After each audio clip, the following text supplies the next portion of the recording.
በደብረታቦር ከተማ የኢትዮጵያ ብሔር ብሔረሰቦችና ሕዝቦች ቀን በፓናል ውይይት ተከበረ። ዲሞክራሲያዊ መግባባት ለህብረ ብሔራዊ አንድነት በሚል መሪ ሐሳብ 20ኛው የኢትዮጵያ ብሔር ብሔረሰቦችና ሕዝቦች ቀን ከከተማ አስተዳደሩ ጠቅላላ የመንግስት ሰራተኞች ጋር በፓናል ውይይት ተከብሯል። በመርሃ ግብሩ ላይ የእንኳን ደህና መጣችሁ መልእክት ያስተላለፉት የደብረታቦር ከተማ ምክር ቤት ዋና አፈ ጉባኤ ቄስ መልካሙ ላቀው የኢትዮጵያ ብሔር ብሔረሰቦችና ሕዝቦች ቀን ወንድማማችነትን፣ እህትማማችነትን፣ ህብረ ብሔራዊ አንድነትን ለማጠናከር ትልቅ አስተዋጽኦ የሚያበረክት መሆኑን አንስተው ሀገራችን ብዝሃነትን የምታስተናግድና ለሁሉም የምትመች ናት ብለዋል። ከነጠላ ትርክ ወጥቶ የጋራ ትርክትን መገንባት እንደሚገባም አስገንዝበው ሀገራዊ አንድነትን ለማጎልበትና ወንድማማችነትና እህትማማችነትን አጠናክሮ ለማስቀጠል ሁሉም አካል መስራት እንዳለበት ተናግረው የኢትዮጵያዊነታችን እሴት ማክበርና ሰላምን ማጽናት አለብን ብለዋል። በዓሉ መከበሩ ትውልዱ የራሱን ቋንቋ፣ የራሱን ባህል፣ የራሱን አለባበስ፣ የራሱን አመጋገብና ሁለንተናዊ ማንነት እንዲያውቅ፣ እንዲያከብር፣ እንዲያስቀጥል ለማስቻል ነው። በዓሉ መከበሩ እኩልነትን፣ ወንድማማችነትን፣ እህትማማችነትን ከማጠናከሩን ባሻገር ዜጎች በሀገራቸው ተቻችለው ተከባብረው እንዲኖሩ ለማስቻል ነው። ብዝሃነት የአገራዊ ህብረ ብሔራዊነት መሰረት ነው። በዓሉን ማክበር ህብረ ብሔራዊ አንድነትን ማጠናከር፣ ገዢ ትርክቶችን ለማጽናት የደብረታቦር ከተማ አስተዳደር ግብርና መምሪያ ኃላፊና የከንቲባው ተወካይ አቶ ጌታቸው ይበልጣል ባደረጉት የመክፈቻ ንግግር የኢትዮጵያ ብሔር ብሔረሰቦችና ሕዝቦች ቀን በሀገራችን ያሉት ብሔር ብሔረሰቦች ባህላቸውንና እሴታቸውን የሚያስተዋውቁበት፣ አንድነትንና አብሮነትን የሚያጠናክር፣ መቻቻልንና መከባበርን የሚያጎለብት መሆኑን ገልጸው ብዝሃነትን ለማስተናገድና ተጠቃሚነትን ለማሳደግ ምቹ ሁኔታን ይፈጥራል ብለዋል።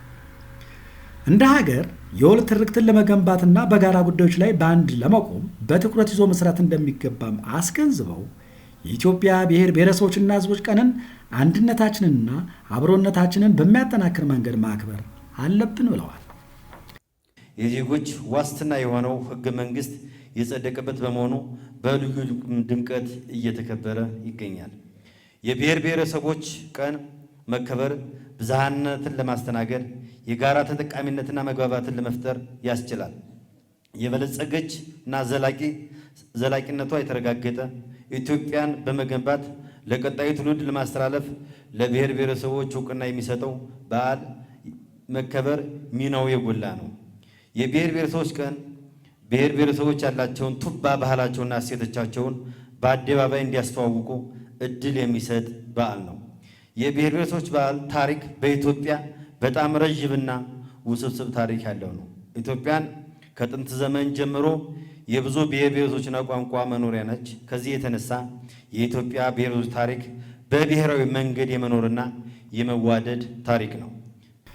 የደብረታቦር ከተማ አስተዳደር ሲቪል ሰርቪስና የሰው ሀብት ልማት መምሪያ ኃላፊ አቶ አባይ ያለባቸው እንደተናገሩት የኢትዮጵያ ብሔር ብሔረሰቦችና ሕዝቦች ቀን በዚህ መልኩ መከበሩ ጥሩ መሆኑን አንስተው የዲሞክራሲ ባህልን በማዳበርና ህብረ ብሔራዊ መግባባትን በማጠናከር ሀገራዊ አንድነትን መገንባት እንደሚገባ አስገንዝበዋል። ከመጣንበት የነጠላ ትርክ ወጥተን የጋራ ትርክትን መገንባት እንደሚያስፈልጉም ጠቁመው እንደ ሀገር አንድ በሚያደርጉንና በሚያግባቡን ጉዳዮች ላይ መስራት አለብን ብለዋል። የደብረታቦር ዩኒቨርሲቲ የህግ ትምህርት ክፍል ኃላፊ አቶ ደረጀ ማየት ዲሞክራሲና የፌዴራሊዝም ስርዓት በኢትዮጵያ በሚል ርዕስ ለፓናል ውይይቱ መነሻ የሚሆን ሰነድ አቅርበዋል። የዲሞክራሲ ባህል ያላቸው ሀገራት ችግሮችን በሰላማዊ መንገድ በውይይት በድርድርና በጠረጴዛ ዙሪያ እንደሚፈቱም ጠቅሰው በእኛ ሀገርም ይህ አካሄድ መለመድ እንዳለበት አስገንዝበዋል። የፌዴራሊዝም ስርዓት የፖለቲካ ተሳትፎን እንደሚያበረታታ፣ የአስተዳደር ብቃትን እንደሚያሳድግ፣ የኃይል ሚዛንን እንደሚያስጠብቅ፣ ብዝሃነትን እንደሚያስተናግድ ገልጸው በሀገራችን ኢትዮጵያ የፌዴራሊዝም ስርዓትን በአግባብ ማስኬድ ያስፈልጋልም ብለዋል።